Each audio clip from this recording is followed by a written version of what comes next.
University, మంచి భవిష్యత్తు కోసం తెలుగు విద్యార్థులు ఇష్టపడే యూనివర్సిటీ.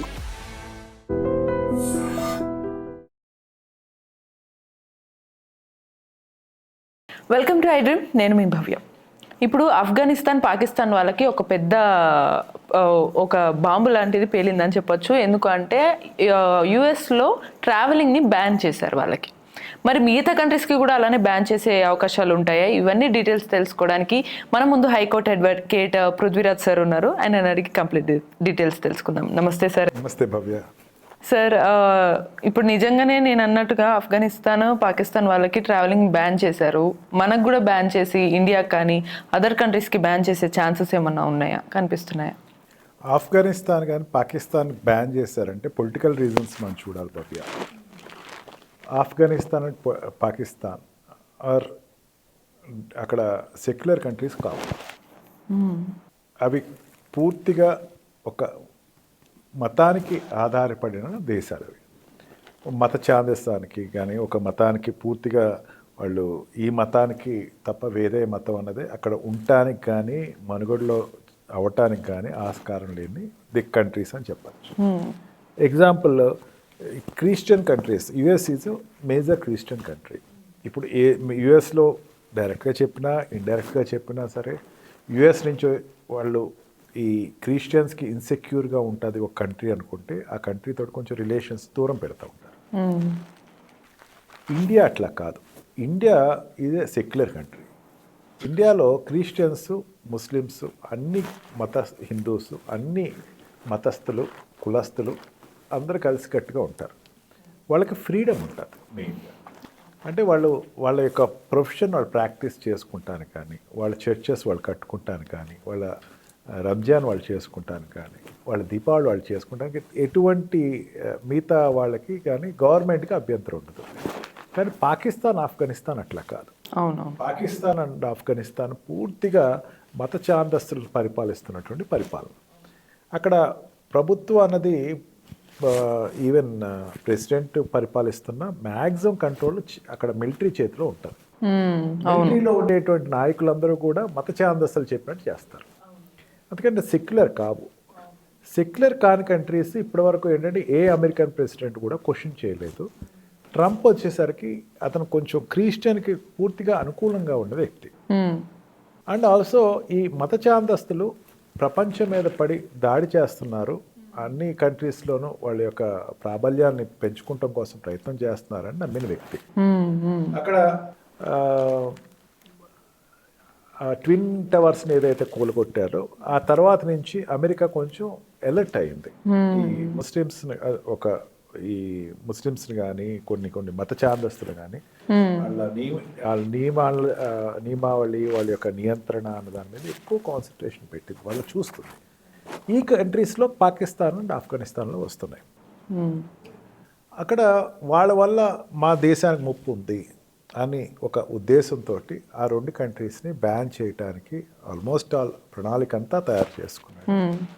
అమెరికా ఆఫ్ఘనిస్తాన్, పాకిస్తాన్ చేసేటప్పుడు ఇండియాతో మాత్రం అటువంటి పని చేయదు. ఎందుకంటే అనేక సార్లు ఇండియా అంటే నాకు ఇష్టమైన దేశం అని చెప్పి, ఇండియాతో నా రిలేషన్ బాగుందని చెప్పి, ఈవెన్ చైనానైనా దూరం పెడతాడేమో కానీ ఇండియాని మాత్రం ఆ పరిస్థితిలో తీసుకురాడు. అంతేకాదు ఈ బ్యాన్ అనేది ఎందుకు పెడతాడు? బ్యాన్కి ఒక రీజన్ చెప్తారు. సెక్యూరిటీ అనేది రీజన్ చెప్తారు. నా కంట్రీ సెక్యూరిటీకి నాకు ఆటంకం కలుగుతుంది. పాకిస్తాన్ చేసేటప్పుడు ఎందుకు బ్యాన్ పెట్టారు? ఒసామా బిన్ లాడెన్ అక్కడ దొరికాడు కాబట్టి, అక్కడ వాడిని చంపారు కాబట్టి. ఒసామా బిన్ లాడెన్ చంపాం కాబట్టి అక్కడ ఆటంకవాదులందరూ ఉన్నారు, టెర్రరిస్టులు ఉన్నారు. వాళ్ళందరూ కూడా తాలిబన్స్ కావచ్చు, లేకపోతే ఏదైనా ఈ టెర్రరిస్ట్ గ్రూపులు ఏదైనా కావచ్చు, అక్కడ ఉన్నారు అని చెప్పేసి. ఆఫ్ఘనిస్తాన్ అయితే డిక్లేర్డ్ టెర్రరిస్ట్ కంట్రీ. అక్కడ తాలిబన్సే పరిపాలన చేస్తున్నారు. అంటే అక్కడ టెర్రరిస్టులు ఈ రెండు దేశాల నుంచి వచ్చే వాళ్ళు నా కంట్రీ బ్యాన్ చేస్తున్నాను, నాకు సెక్యూరిటీ ఇబ్బంది ఉంది, ఆ కంట్రీ నుంచి వచ్చి నాకు ఇక్కడ ఏదైనా మాకు ఒక పొలిటికల్గా మాకు ఎవరైనా డిస్టర్బ్ చేస్తే మళ్ళీ ఇబ్బంది అని చెప్పి అక్కడ రెండు కంట్రీస్ని బ్యాన్ చేస్తారు. ఇదే ఫస్ట్ టైం ఏమీ కాదు Bhavya. Previous about 8 to 9 countries ban చేశారు. ప్రీవియస్ టర్మ్, ఇది సెకండ్ టర్మ్ ఉంది. ప్రీవియస్ టర్మ్లో సొమాలియా, ఇరాన్ అండ్ ఈ Somalia, Iran and Sudan, Chechnya అటువంటి కంట్రీస్ని కొంచెం ఈ టెర్రరిస్ట్ గ్రూప్స్ని ప్రోత్సహించే కంట్రీస్ని బ్యాన్ చేశాడు. అప్పుడు సుప్రీంకోర్టులో గొడవ కూడా అయ్యింది. గొడవ చేస్తే ఇంకో 2 కంట్రీస్ని కలిపేసేసి నేను మతపరంగా చేయట్లేదు, టెర్రరిస్ట్ పరంగా చేస్తున్నానని చూపించడానికి ప్రయత్నం చేశాడు. ఆ రకంగా ఆ కంట్రీస్లో ఈ 2 కంట్రీస్ని చేర్చడం అదే. ఎందుకంటే కంట్రీ నాకు సేఫ్ కావాలి, నాకు ఇక్కడ బిజినెస్. ట్రంప్ ఆలోచన ఎప్పుడు కూడా ఒక సెక్యూర్డ్ బిజినెస్ మ్యాన్ చేసే ఆలోచన తను చేస్తున్నాడు ఓకే. అన్ని ఆస్పెక్ట్స్లో. బిజినెస్ చేసేవాడు ఏమనుకుంటాడు, అల్లరి లేనటువంటి సిటీలో తన బిజినెస్ వ్యాపారం చేయాలనుకుంటాడు. అల్లర్లు ఉండే చోట ఎవడు బిజినెస్ చేయడు కదా. అల్లరి లేని చోట వెళ్ళి బిజినెస్ చేయాలి. అల్లరి లేని చోట వెళ్ళి బిజినెస్ చేయాలి అంటే కనుక అల్లర్లలో తగ్గాలి. అట్లా ఏ ఇండస్ట్రిస్ట్ అయినా అనుకుంటాడు. కాబట్టి నేను సేఫ్టీ అండ్ సెక్యూరిటీ అనేది నా ఇండస్ట్రిస్ట్కి ముందు ఇవ్వాలి, వాళ్ళు బిజినెస్ చేసుకుంటానికి ఆస్కారం ఉండాలి, నా కంట్రీ లాభపడాలని, నాది అమెరికా మగా కంట్రీ కావాలి, మేక్ అమెరికా గ్రేట్ అమెరికా కావాలి అని ఒక ఆలోచనతో ముందుకు వెళ్తున్నాడు. కాబట్టి వీళ్ళని అక్కడ కట్ చేయడం జరుగుతుంది. ఈ 2 కంట్రీస్ ఏంటి, ఎప్పుడు చూసినా సరే ఈ మత ఛాందస్సులను పెంచి పోషించటం, వాళ్ళని ఇంకొక కంట్రీస్ మీద రెచ్చగొట్టడం, వాళ్ళని కిడ్నాప్ చేయటం, హత్య చేయటం. ఇక ఆఫ్ఘనిస్తాన్ నుంచి అమెరికన్ సోల్జర్స్ వెళ్ళేటప్పుడు మాత్రం ఆ రోజున ప్రతి ప్రపంచంలో ఉన్నటువంటి అందరు సిటిజన్స్ కూడా చాలా బాధపడిన సందర్భం. అమెరికా వెళ్ళేటువంటి ఫ్లైట్స్లో విమానం మీద, మన ట్రైన్ మీద, బస్ మీద ఎక్కినట్టు విమానం మీద కూడా ఎక్కేసి పారిపోవటానికి ట్రై చేసినటువంటి సిటిజన్స్ చూసేసరికి ప్రపంచం అంతా కూడా ఉలిక్కి పడింది ఒక్కసారి. ఆఫ్ఘనిస్తాన్ ఏంటి ఇంత దుర్మార్గులా వాళ్ళు, ఈ ఫ్లైట్ రెక్కలు పట్టుకున్నామ్మా. అవునవును సార్, చూసాం అసలు ఘోరంగా. అటువంటి ఛాందస్ కంట్రీ నాకు వద్దు, దాంతో స్నేహం వద్దు, రావద్దు. ఇదొకటే కాదు, అతను ఇప్పుడు ఈ ఇజ్రాయెల్ యుద్ధంలో కూడా, పాలస్తీనా ఇజ్రాయెల్ యుద్ధంలో కూడా చాలా క్లియర్గా చెప్పాడు, పాలస్తీన్ మీరు మాకు కిడ్నాప్ చేసిన వాళ్ళందరినీ ఇమీడియట్గా రిలీజ్ చేయండి, లేకపోతే నేను నా సంగతి నీకు చూపిస్తాను అని చెప్పి ఓపెన్గా డిక్లేర్ చేశాడు. అంటే ఈ మత ఛాందస్సులు వాళ్ళు చేసి టెర్రరిస్ట్ యాక్టివిటీస్ని, కంట్రీ పేరు చెప్పు నడిపేటువంటి యాక్టివిస్ట్ని కానీ, పెద్ద ఈ రకమైన ఎక్స్ట్రీమిస్ట్ అందరినీ రిమూవ్ చేస్తున్నాను అనే నేపథ్యంలో ఆ 2 కంట్రీస్ తీసుకొచ్చి. India is not like that. ఇండియాతో రిలేషన్స్ బ్రహ్మాండంగా ఉన్నాయి తనతో.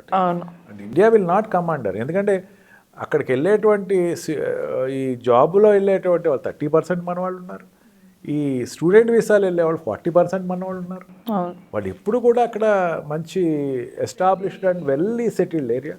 అండ్ ఆల్సో వైస్ ప్రెసిడెంట్ వాళ్ళ వైఫ్ షీజ్ అన్ తెలుగు అమ్మాయి. అండ్ ఆల్సో దట్ తమిళియన్ ఒక అతను, కర్ణాటక ఒక అతను, హీజ్ ఎ మినిస్టర్ దేర్ మొన్నటి వరకు. అంటే relation is very established there. మన దీపావళి వాళ్ళు అఫీషియల్ ఫంక్షన్ చేశారు, దీపావళి వాళ్ళు సెలబ్రేట్ చేసుకుంటారు, అన్నీ బ్రహ్మాండంగా. దసరా సెలబ్రేట్ చేస్తా అని చెప్పి. ఓన్లీ థింగ్ ఏంటంటే కంట్రీని సేఫ్గా ఉంచుకుంటూ బిజినెస్ బాగా నడవాలి, కంట్రీలో ఫైనాన్షియల్ స్టెబిలిటీ ఉండాలి అన్నప్పుడు టెర్రరిజం థాట్స్ ఉన్న ఏ కంట్రీ అయినా సరే ఇన్వాల్వ్ అవ్వడానికి లేదు, రావటానికి, నా కంట్రీకి రావడానికి వీల్లేదు. జాబ్ పేరు మీద మరి ఆల్రెడీ వచ్చిన వాళ్ళు వెళ్ళిపోవడానికి అంటే పంపించే ఛాన్సెస్ వాళ్ళు కూడా పంపించేటువంటి చూస్తాడు తను. ఓకే చేసే పని అదే. నా కంట్రీలో టెర్రరిస్టులు ఉండకూడదు, ఎక్స్ట్రీమిస్టులు ఉండకూడదు. ఎందుకంటే తనకి థ్రెట్ ఉంది, కంట్రీకి థ్రెట్ ఉంది. ఎప్పుడైతే ఈ పాలస్తీనా ఇష్యూస్ మీద తన డైరెక్ట్గా ఇజ్రాయెల్ తోటి సపోర్ట్ ఇస్తున్నాడో ఆటోమేటిక్గా ఏంటంటే తన కంట్రీకి థ్రెట్ ఉంది, తన సిటిజన్స్ థ్రెట్ ఉంది. అందుకని అంటే ముందు కాషియస్గా నేను ఒక నిర్ణయం తీసుకున్నాను అని చెప్పడం కోసం. Okay, nice. సో చూసారు కదా, మనం అంటే ఇండియన్స్ ఎవరు భయపడాల్సిన పని లేదు. అదర్ కంట్రీస్ ఈ టెర్రరిజం థాట్ లేకుండా ఉన్న ఏ కంట్రీ సిటిజన్స్ అయినా సరే భయపడే పని లేదని అయితే మనకు అర్థమవుతుంది. సో ఇటువంటి మరిన్ని ఇన్ఫర్మేటివ్ టాపిక్స్ కోసం కీప్ వాచింగ్ ఏ డ్రీమ్.